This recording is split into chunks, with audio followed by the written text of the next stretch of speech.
So a lot of new subscribers lately, which means I think it's a good time to repost my Jon Jones video, my best work that was actually featured on UFC Countdown. And in that episode of Countdown, they actually showed that this was the study guide that Ciryl Gane and his coach Fernand Lopez used to get ready for their fight with Jon Jones. And what I really appreciate the UFC for is they actually did give me credit for the work. You can see my name in the bottom left corner there. So, you know, it was just awesome and really validating for me to see that. And it's really what motivated me to keep going with these breakdowns. And, you know, even though it was on the UFC and that was really amazing for my confidence in this, I never really felt like this video got the outreach that it deserved.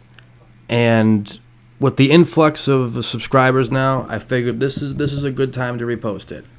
So without further ado, here is the ultimate Jon Jones breakdown, part 1. Absolutely definitive.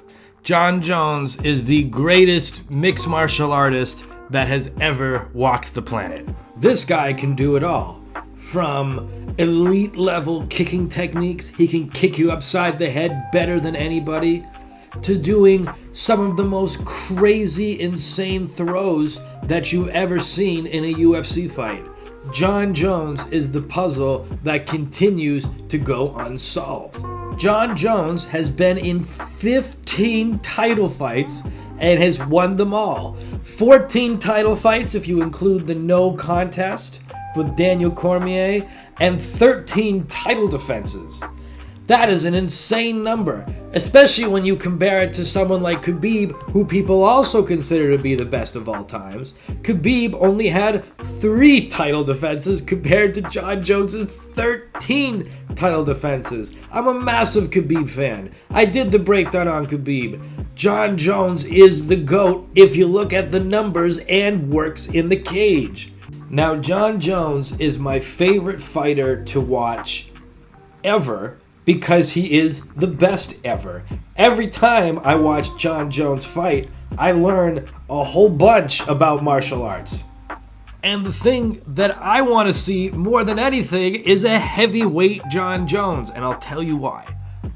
If Jon Jones comes in as a true heavyweight, like he's cutting down to 265, then what you're about to see is the greatest, most dangerous, unarmed combatant of all times in the entire. He beat 2 Achilles. Could he beat Goliath? Yeah, I think he could beat 2 Goliaths. Could he beat Mike Tyson or Muhammad Ali? Yeah, I think he could beat 2 Mike Tysons or 2 Muhammad Alis. I think he's so good, he could even throw Bruce Lee, Muhammad Ali, and Mike Tyson together in a room with a heavyweight Jon Jones, and I don't necessarily know who's going to win that fight. The 3 of them or a heavyweight Jon Jones. It could go either way. Now, before you get all uppity at me, yes, I'm exaggerating a little bit. That's how much I want to communicate, though, how good I think Jon Jones is. And the real thing that matters is, could Jon Jones beat Francis Ngannou? Well, maybe he can't take 2 Francis Ngannous, but I bet he could take 1.5 Francis Ngannous. I think the skill difference there between Jon Jones and the top of the heavyweight division right now is so massive that Jon Jones is going to waltz right in there and clean the house. What's crazy is this is the longest breakdown I've ever done, and it's not even complete. This is gonna have to be a 2-parter. This is part 1. In part 1, we're gonna be covering the following: his striking, so all his punches, kicks, knees, and elbows, the feints that he uses while striking, and his defensive tactics while striking. We'll then be moving on to all of the throws that he uses from the clinch. And finally, we'll be finishing up with what he does when he's got you pressed up against the cage. How does he attack from that position? In part 2, we'll be going over his grappling. But I hope you join me for part 1. We have a massive, massive, massive amount of martial arts to cover. So please enjoy and subscribe if you feel so inclined. Thank you very much. So, the thing to know about Jon Jones is that it is kicks above all else. He throws more kicks than he does every other strike put together. He essentially spams kicks like nobody I've ever seen before. To give you a point of reference, I collected all the clips of Jon Jones landing kicks in the UFC. I diligently went through and put them all into one video editing timeline. The footage added up to 21 minutes. These clips were all 3 to 5 seconds and they added up to 25 minutes. For a point of reference, Khabib's total top game time in the UFC, and I know this because I did the breakdown on him, was about 25 minutes. How is Jon Jones able to kick this much with impunity almost? Length and takedown defense. His takedown defense is superb. No one can really take him down. One person took him down one time. Gustafsson took him down one time, but he couldn't hold him down for more than a few seconds. This combination of elite wrestling and elite kicking is what makes it possible for Jon Jones to just spam kicks.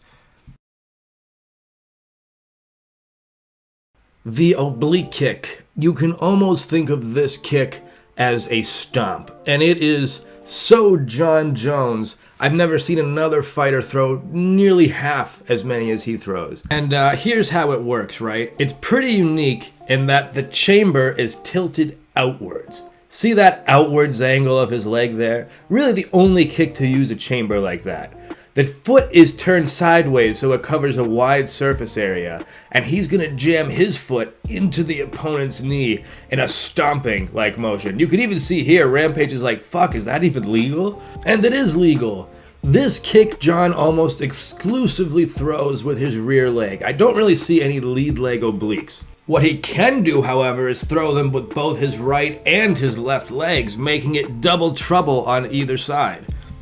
I will say, however, he is better with the right leg. The right leg seems to be doing the majority of the damage. When it comes to stance versus stance, Jon seems to do really a lot of damage when this kick, with both of them have the same leg forward, in this case the left leg. Here is where he really starts to just crush people's knees, and honestly, I am surprised that a knee just hasn't straight up torn inside that octagon yet. Now, this kick also works when it's left forward versus right forward. However, they don't seem to do as much of an impact as these left versus left kind of scenarios. I have an opinion, after watching all the Jon Jones clips, that this kick is better than the traditional round kick to the leg. He throws it just as much, and it has reasons for being better, which include it being straight and being a defensive tool, which we'll look at more in the defensive kick section. For now, let's look at another absolutely brutal attack, the lead low side kick to the knee. This thing is an absolute nuclear bomb waiting to go off if he hits your knee at the exact right place. You know, I was an old school Bruce Lee fan, still am, and he was a mega fan of this kick, so seeing this just makes me happy.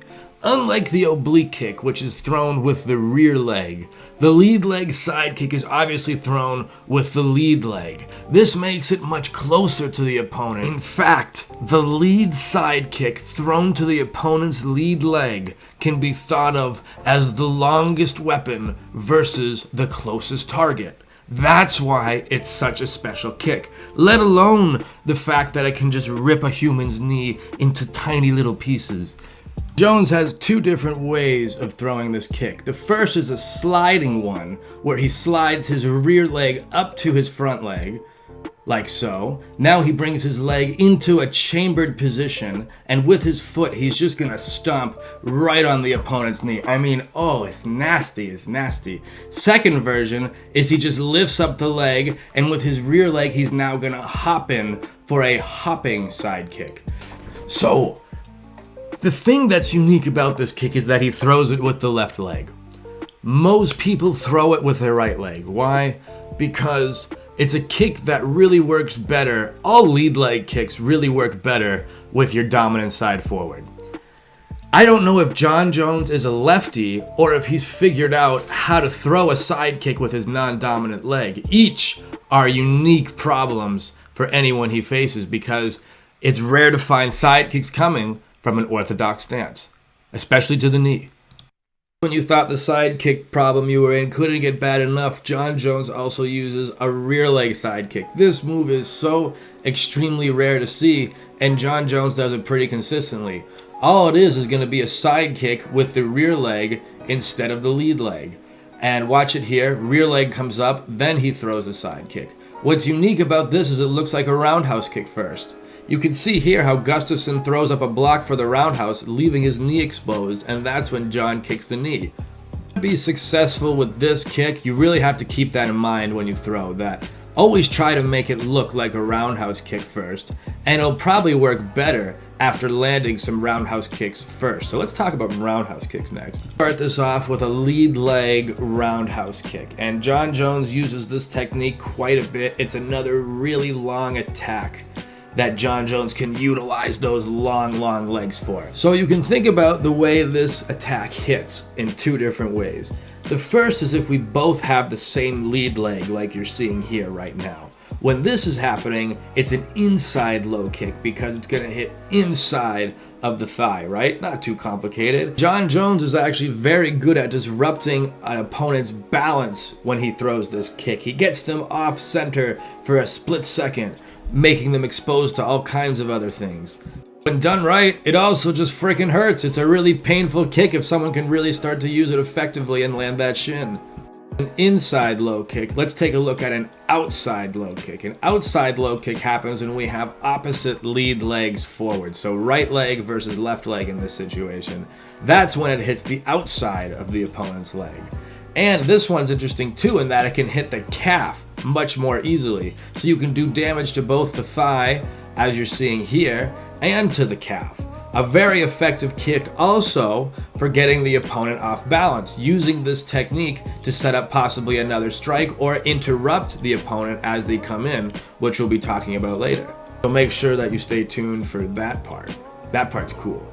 So I feel like any good striker, Jon Jones has a solid rear roundhouse kick.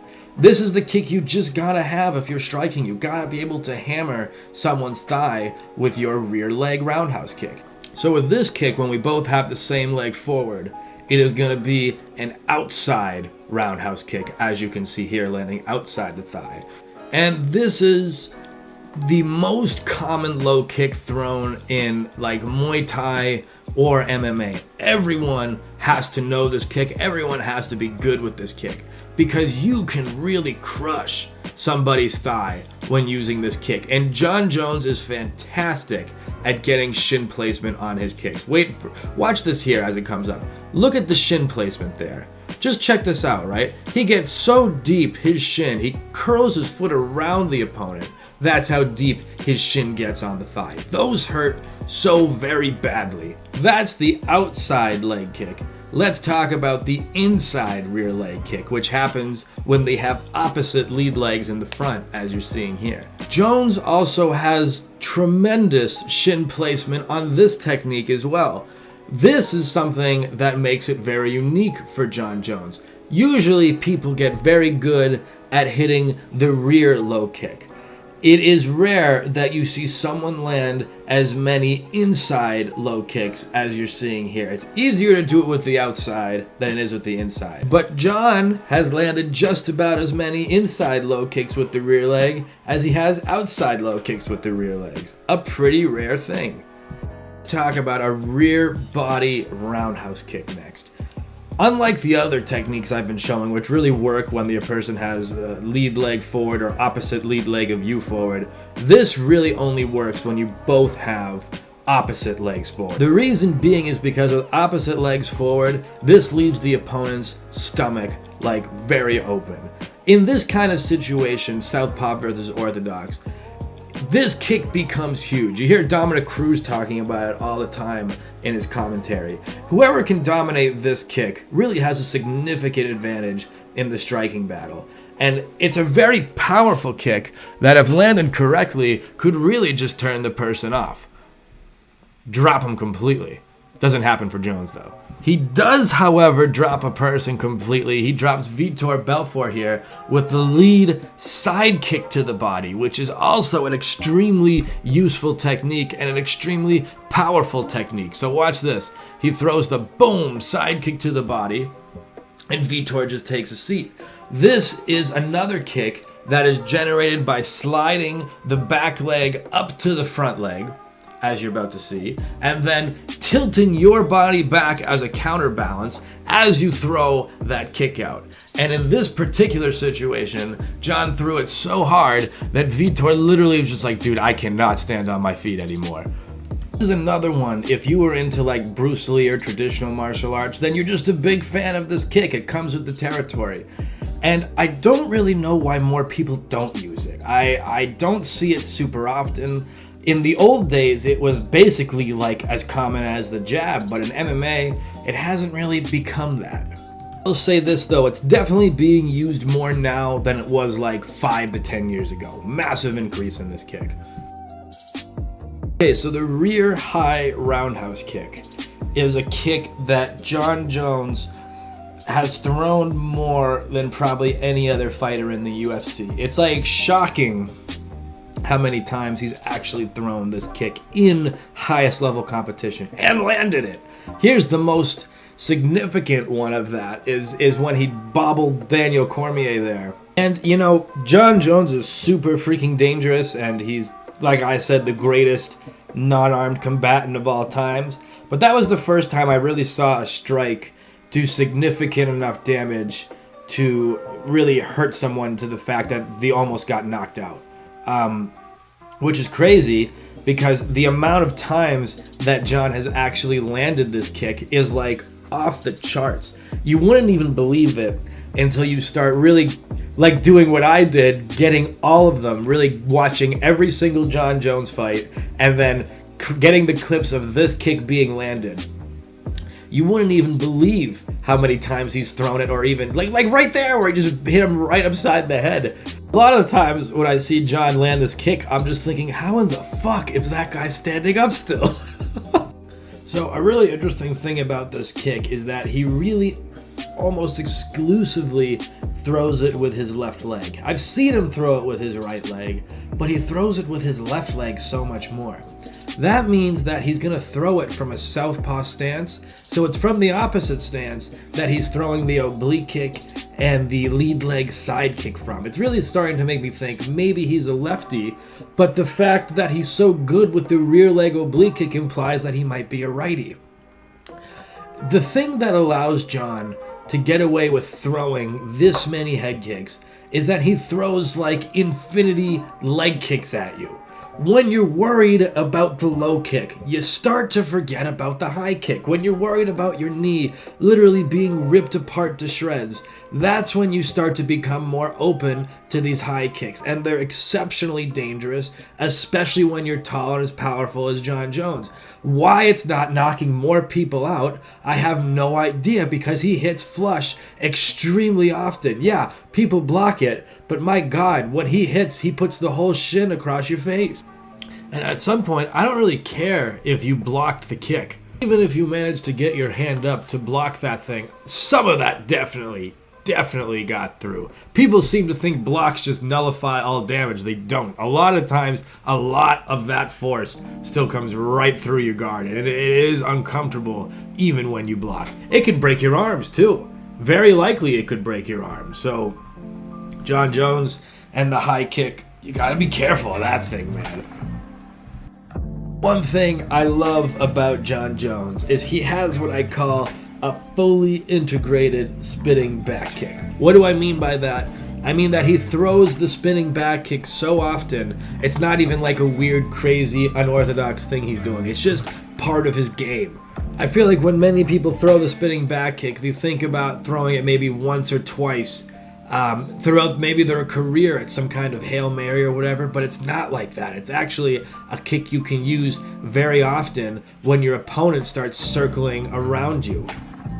Watch this. Often to get away from the left round kick, people will start circling away from Jon's power side there, so towards his right. With the spin, however, you cut off that way. Your leg gets there first, and you're able to hit the opponent as they circle away from you. So watch, Gustafsson's going to start moving to Jones's right here, and boom, he gets cut off by the spinning back kick. That's a great setup for it. Here we can see it again. Look as Anthony Smith moves. Oh, he gets caught dead on. And here it is again. Moves, gets hit, and one more. There we go. You can also just go for it too. It doesn't have to necessarily be something that needs a setup. You can just go right in with your spinning back kick, and there's two ways to do that. The first being you throw it with the foot that you have forward already. So in this case, the right foot's forward. Jon Jones throws a spinning back kick with the right foot forward. Here's another example. Jon has the right foot forward, throws the kick with the right foot forward. The second way to do it is you step with your rear leg first so that your rear leg becomes your front leg, and then you throw a spinning back kick. So watch this. Watch this leg here, this rear leg. If you pay attention to it, he's going to take a big step forward like at first, like so. Then he's going to throw that spinning back kick. The idea here being that if you step into it first, it's more powerful but slower, and just going for it is quicker yet a little less powerful. So pick your poison.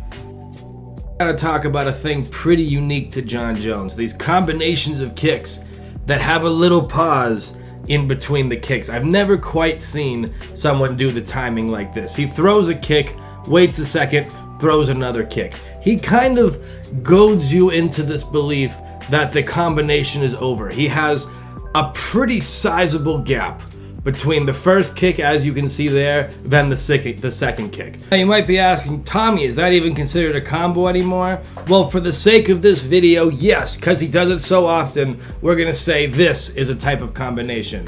There's different techniques that he utilizes too when it comes to kicking combinations. The first one we're gonna talk about being the side kick finish, and here's how I see Jon Jones setting this one up. First way is going to come off of Jon Jones throwing some type of left rear kick, then following in the side kick after that. Here's how it works. He starts with his left leg in the rear, then he throws a kick that backs up the opponent. When he's done with the kick, the left leg has become the lead, perfectly lining it up for that low side kick to the knee. You can see him do it here. Watch, his right leg is in the lead.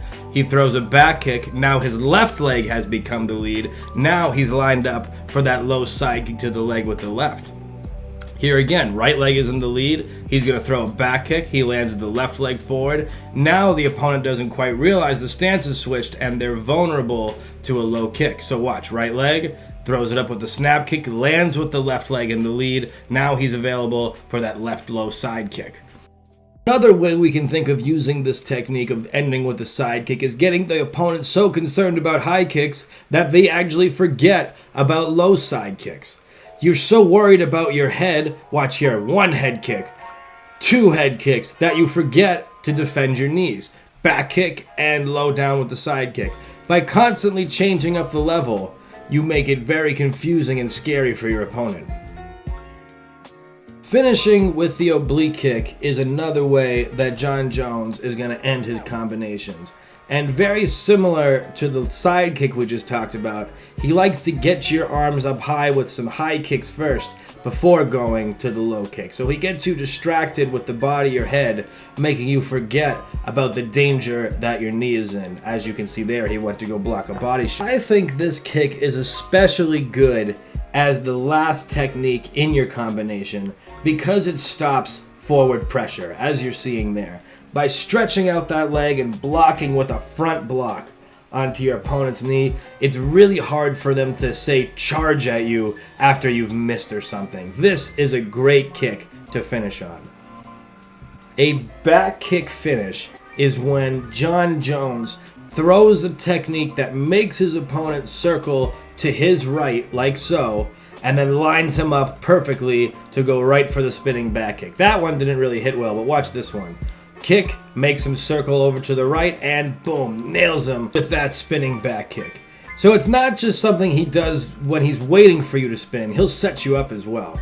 Another technique I want to talk about is this idea of a double kick.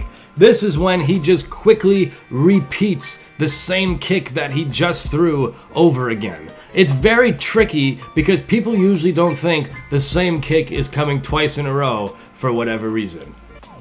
Okay, so we've talked about how Jon uses his kick for offense. Let's talk about how his kicks actually form a kind of magical kick force field that is very difficult to penetrate for his opponents.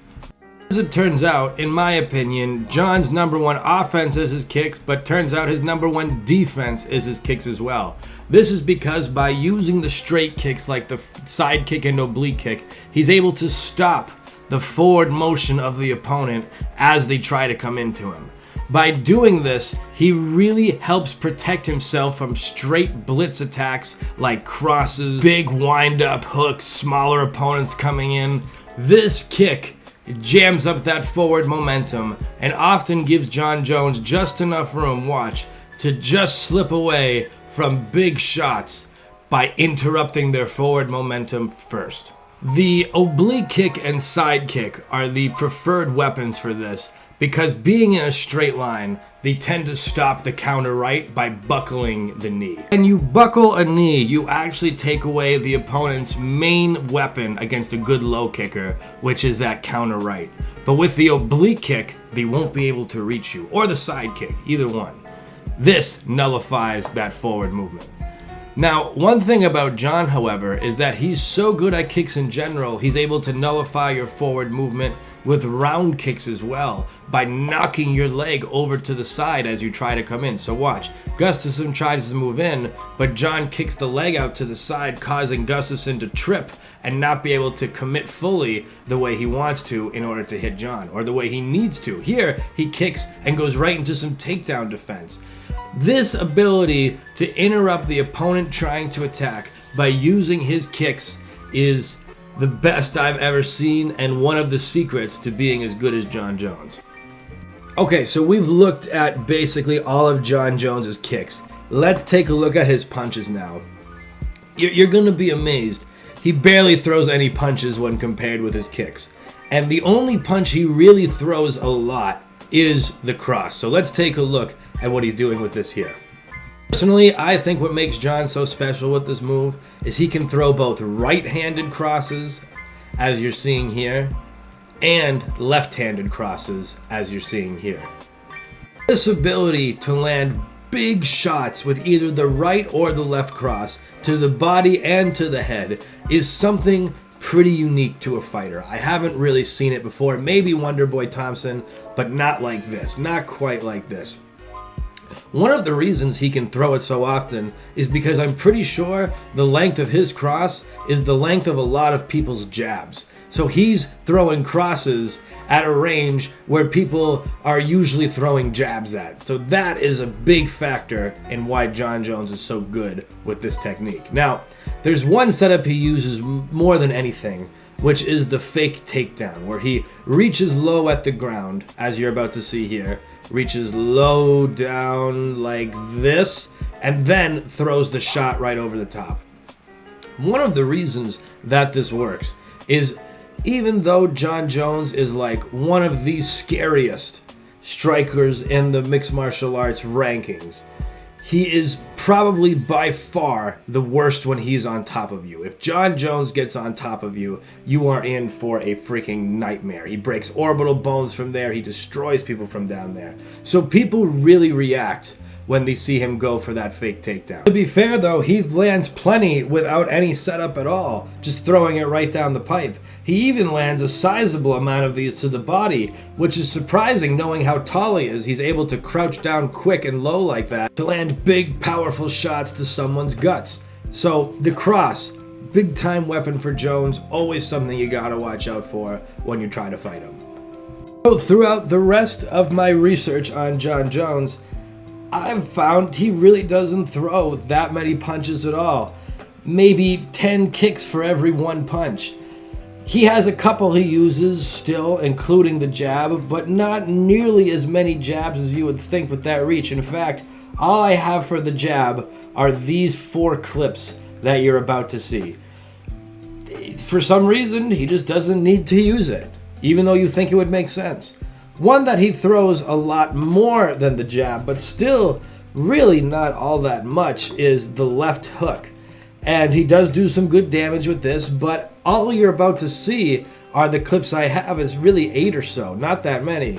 He is able to use this with his long range. He doesn't really necessarily have to lead with a jab. He's actually able to kind of come in with hooks as a way of attacking and initiating the action with his hands. So maybe that's the reason he doesn't throw many jabs. He's so concerned with the lead hook. And really, when it comes to the rest of the punches, guys, he really doesn't throw that many punches. It was one of the more mind-blowing things about this. He prioritizes kicks over punches. I mean, he's going to throw your rear hooks to the body once in a while. He did that in the Daniel Cormier fight. He threw some rear hooks to the body and the head. He's thrown some uppercuts. He's thrown 2 uppercuts, and he's thrown like a couple of overhands. This is a hook combination.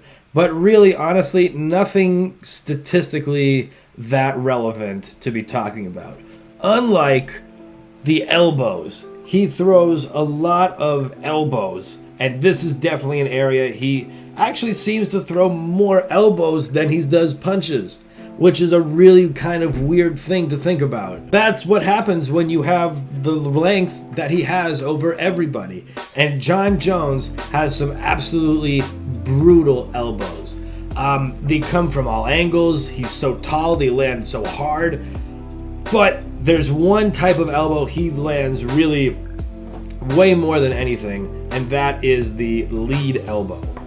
The lead elbow is such a powerful weapon for Jon, and I hate to say it's just because of his height, but the height plays a factor. He's also tremendously skilled with it and has tons of interesting setups, but his height plays such a factor in that his come from around punching range. But let's look at one of the setups. We've got the fake jab to the lead elbow, and here's how this is gonna work, right? It's just like it sounds. You're gonna fake a jab. That's going to get him to react. In this case, Rampage slipped, and that's when the elbow comes over the top for the strike. Here's another example, right? He's going to throw out that fake jab. You can see that Rashad reacted to that jab, and then Jon goes in with the big elbow.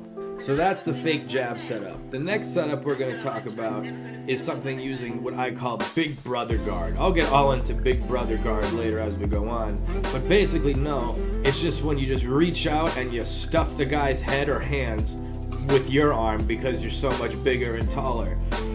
Here's another example, right? We have double hand control here, but it's Jon Jones just reaching out and grabbing them. From here is when he throws his elbows. And this position is really tough to deal with because when you get a guy that's this much taller than you and just knows how to reach out and grab you effectively, those elbows, especially the lead elbow, just come from everywhere. Jon Jones throws tons of spinning elbow and hits tons of spinning elbows. What you're about to see here is from the first time I ever saw Jones fight and the first time I ever saw him throw a spinning elbow. It was off of the single leg on Stephan Bonnar. He had the single leg opening up the back elbow, as you're about to see here. First time I ever saw Jones, he was 19 and he did that. And when I saw that, man, I knew this is somebody special. The single leg setup was kind of a rarity though. Usually it's off of a fake takedown. So you can see he throws the fake takedown out here. That's actually drawn a counter uppercut from Gustafsson, which has left Gustafsson open if Jon Jones throws the right spinning elbow right there. Or is that a left? I couldn't see it. We'll keep going. Here you can see it again. I'll replay this slow, right? Look for the fake takedown. Did you see it? He goes over with the elbow after that. It works because people are so afraid of a Jon Jones takedown. Him being on top is a horrible place to see. Did you see it there? Ready? I'm not even going to put the arrows and stuff on it this time, right? Just watch. You see it? There's the spinning elbow off of the fake takedown. Now he does another spinning elbow off the cage, which has a different setup that I want to talk about later when we go over the clinch section of this video, but that is coming. When we talk about knees from the clinch, I wouldn't say Jones is doing particularly anything super interesting other than the fact that he's really good at the fundamentals, right? So he's good with knees whenever you clinch up, and he's especially good because he's so goddamn tall at grabbing your head and pulling you into some kind of knee. So you can see here he establishes some kind of grip on the back of your head, and with that amazing leverage he pulls you into a knee, and he's particularly good at doing this, and this is an area that is particularly dangerous. It's a unique problem when you face Jon Jones because he's got so many weapons just everywhere. So other than these types of knees, he's especially good at the flying knee. And one thing I really learned from studying Jon Jones is that he actually uses 3 different types of flying knees. The first way is when he throws the back leg first and does like a scissor. So watch this, right? The back leg comes up first. That's almost like a fake flying knee. That draws a reaction. Then he scissors and hits with the other knee. This is a very common way. This is one of the ways that he uses most. If you watch this here, back leg comes up first, then the knee. Watch for it again here. Back leg, then the knee. The second version that he throws is he just goes right in with the back leg. The rear leg itself is the one that does the strike. So watch this. The rear leg comes in and he stabs in with that rear knee as the method of attack. Watch again. Boom. You see that off the kick there? This is for you. That's another example there. He really went for it with that one. The third example is when he jumps up and uses the front leg as the striking leg. So watch this. You see his lead leg right now is the left leg. He's going to jump up and use that knee as the strike, as you can see. Here's another one. Look at the left leg in the lead. He jumps up, throws the knee with the lead leg. So 3 different types there. One thing that is super duper unique to Jon Jones is the fake flying knee into the side kick. So watch if you can see it here, right?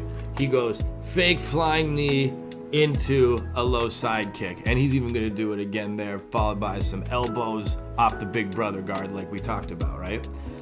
Look, he jumps up in the air and he fakes the flying knee. That gets the person so focused up that they forget about their leg, their knee.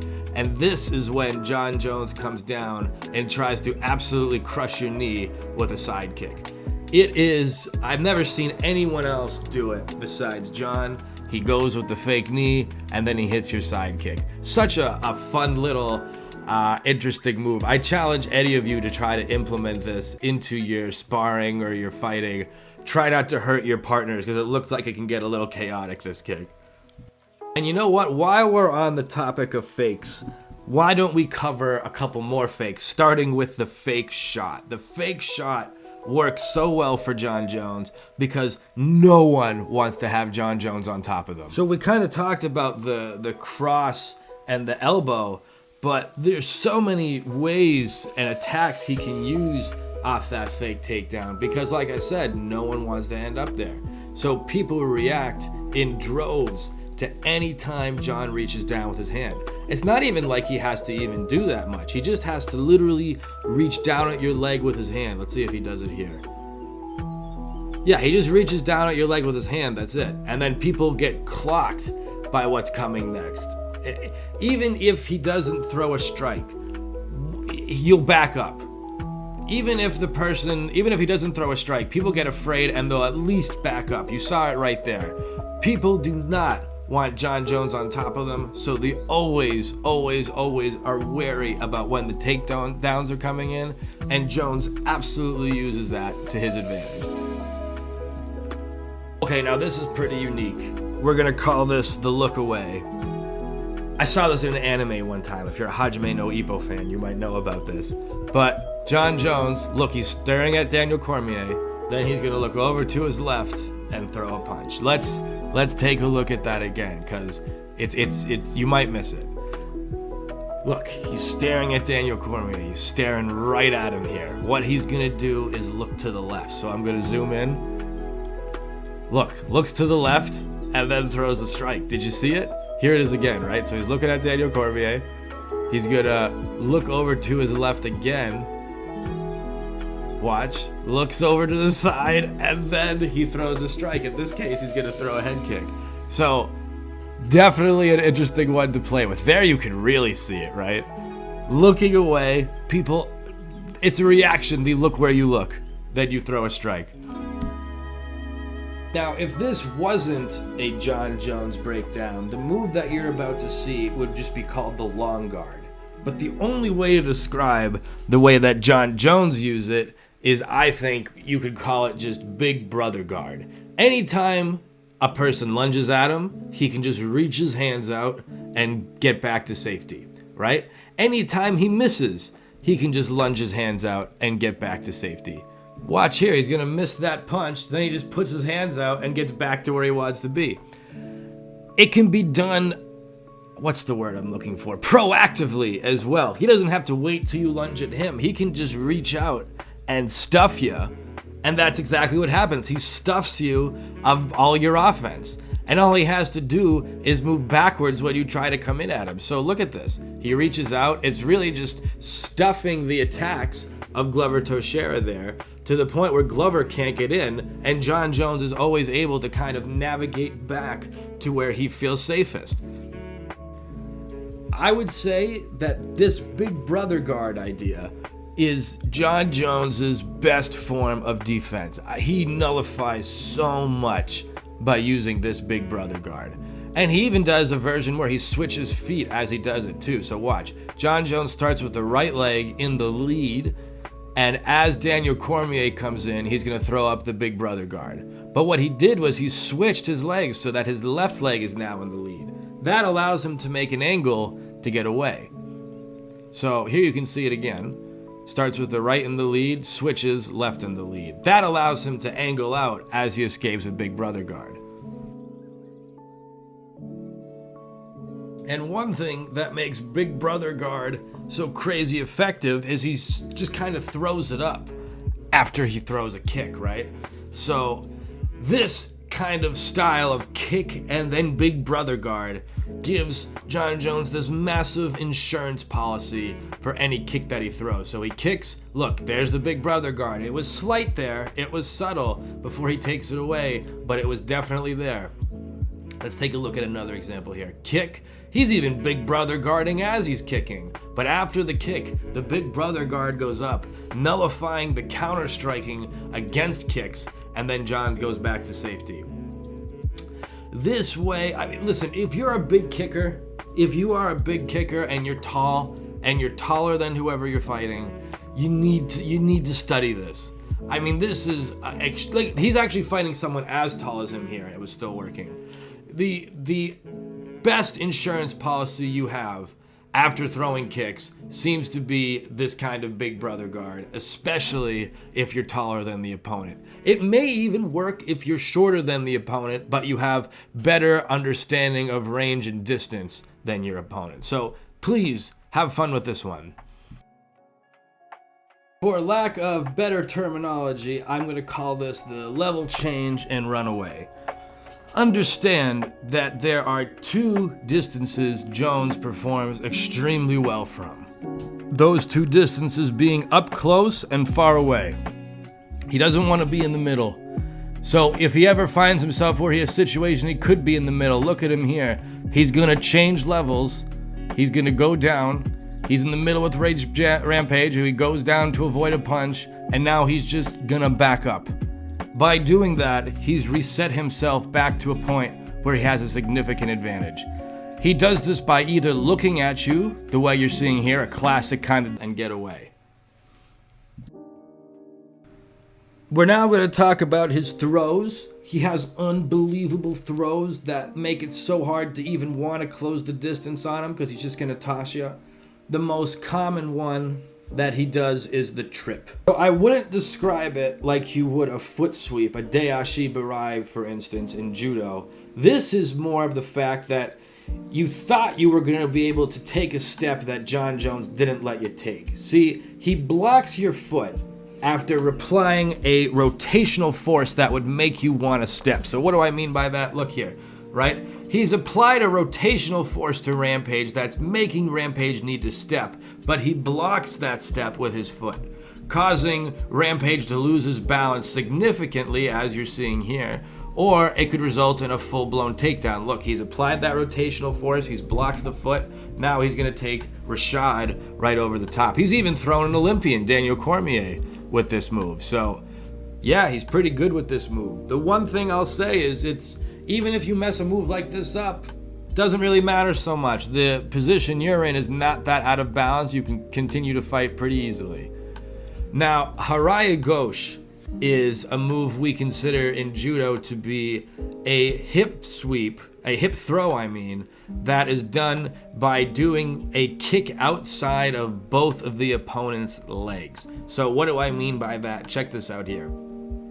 Harai Goshi happens against Stephan Bonnar here when Jon Jones is going to take his leg and step completely outside of Bonnar's both of his legs. With that whizzer, he's now going to continue the force to throw Bonnar right over the top. So let's take a look at that again. See, the leg has stepped over Bonnar's leg. He's now going to continue the force and get a hip throw where he had control of both of the opponent's legs with his leg. It's not quite a perfect Harai Goshi, but it's the closest thing I can think of to describe what he just did there. The next throw we're going to look at is called Uchi Mata, which I would describe as an inner thigh throw. That's actually what it translates to. Very similar to Harai Goshi, except for one key difference. Instead of both legs, Jon's now going to swing that one leg that's up in between his opponent's legs. So watch this. He goes in between. That lifts up one of the opponent's legs, and Jon continues the rotating force until he gets the takedown right there. Uchi Mata.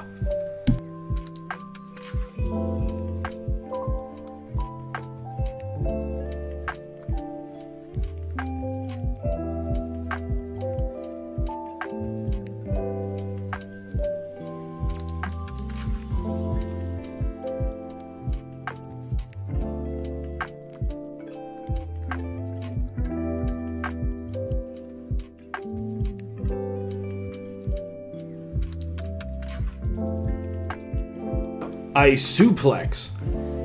Suplexes are borderline mythical. You know, there's something that exists kind of like in Greco-Roman and WWE exclusively. To see one live, this is the first fight I ever saw Jon Jones fight in, was pretty incredible. So here's how it's going to work, right? Notice Jon Jones has a rear body lock on Stephan Bonnar. Right? That grip established around his waist is what's going to make this suplex possible. Now, I don't know how to describe this move any more than you just throw him over the back of you and roll out to the top position. Thing to know about suplex. Suplex is fucking dangerous for everybody involved. So if you're ever going to throw a suplex, be very careful about throwing your suplex. The lat drop is kind of similar looking to a suplex, except for one key difference. You start facing towards each other.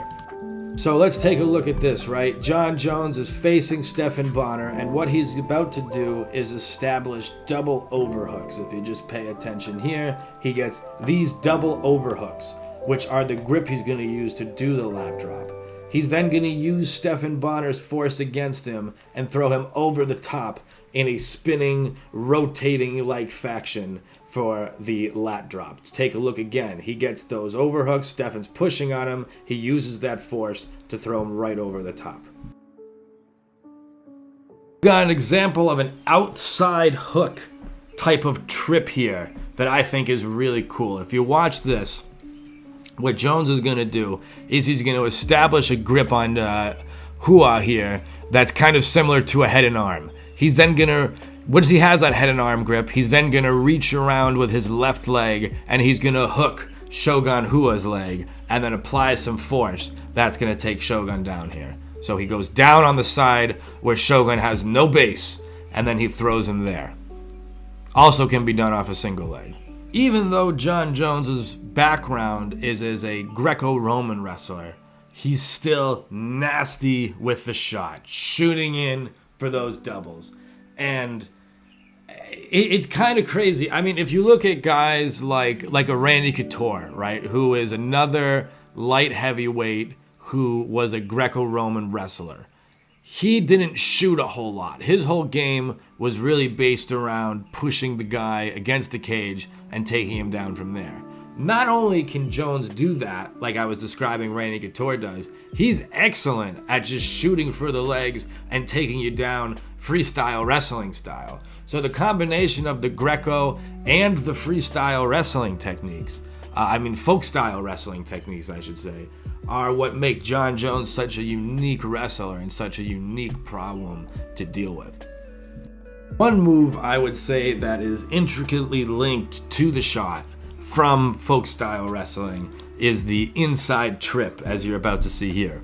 With this trip, what Jon's about to do is apply a inside hook type of thing to the opponent's leg, and then from there he's gonna drive over that side, and that is what's gonna get the takedown right there. Very often Jon Jones will combine this inside trip, as you see here. He's getting it and he's gonna apply the force to make Glover Teixeira trip. He's gonna shoot in for a double leg on the cage, right? From here, he can lift you up. And then, he's gonna get it. And then he takes you down. But he sets that up first with the inside trip. And then he shoots in after that for the takedown. So, Jon Jones is nasty with one particular version of the single leg finish if the double leg doesn't work. What he's going to do is he's going to start off by shooting and getting a double. So usually this is going to happen whenever a double leg doesn't work. What he's going to do is take his right arm and he's now going to, but also as a defensive tool is what I want to share with you guys. If you're really tall and you don't want that mid-range, a good thing to do is just shoot with the idea of tying him up and not necessarily needing to take him down. We're going to talk about Jon Jones on the cage next, and we're going to talk about several of the things that I think are pretty unique that he uses on the cage. But first, let's talk about getting the opponent to the cage. The most common way I see Jones getting his opponent onto the cage is by using the big brother guard to pressure the opponent onto the cage. So let's take a look at what I mean by that, right? Jon Jones starts by reaching his arms out. He's established what we've called the big brother guard there. From there, he just continues applying pressure to the guy until he backs him up to the cage. So not only is this big brother guard like an offensive and defensive tool, it is a tool that can be used to literally reposition the opponent. So he reaches his arms out, he's got him on the arms, and then he goes and he pushes him to the cage. This tactic is, this is tough. This makes this big brother thing he's doing just very crazy powerful and a big thing you got to deal with whenever you're facing Jon Jones. And I've never really seen him get punished too bad for it either, by just reaching out his hands and pushing you into the cage. He'll often collapse the guard and get closer to you as he goes. Now, when Jon Jones has got you on the cage, he does something more than I've seen anybody else do. Nothing to do with height. His ability to get wrist control. This is a guy that seems to go for wrist control above all else, while the rest of us are looking for more underhook, overhook, collar tie, that type of deal. He goes right for the wrist, and he sets up all types of things. Here we see another example of wrist control. The funny and interesting thing about him is that he is able to hold this wrist control for crazy, insane, prolonged periods of time. And that can be so incredibly frustrating when not only has he had control of your wrist, he's had control of your wrist for extremely long periods of time. Take a look at this insane duration that I'm talking. Crazy. And here's a secret. What he does is he grabs your wrist and then attacks. He's very good at going wrist to attack. This is the secret to Jon Jones on the cage. You grab the wrist, You hold it for a long time, then you break off and attack. While they're concerned with fighting wrist control, you're concerned with breaking their face. It is something that is incredibly dependent on how well you are at wrist fighting, which Jon Jones is fantastic in. So cage spinning elbow. This is why I didn't want to cover it earlier, is because this is a move where Jon Jones uses that wrist control to set up the spinning elbow. This is the secret to Jon Jones' spinning elbow. You have to be excellent at controlling the wrist, and you have to hold it for such a period of time that they kind of forget about it. And then when they forget about it most, that's when you go for the elbow. So look, for some reason, everyone just seems to forget all about this elbow, even though he does it on everybody. Wrist control, elbow.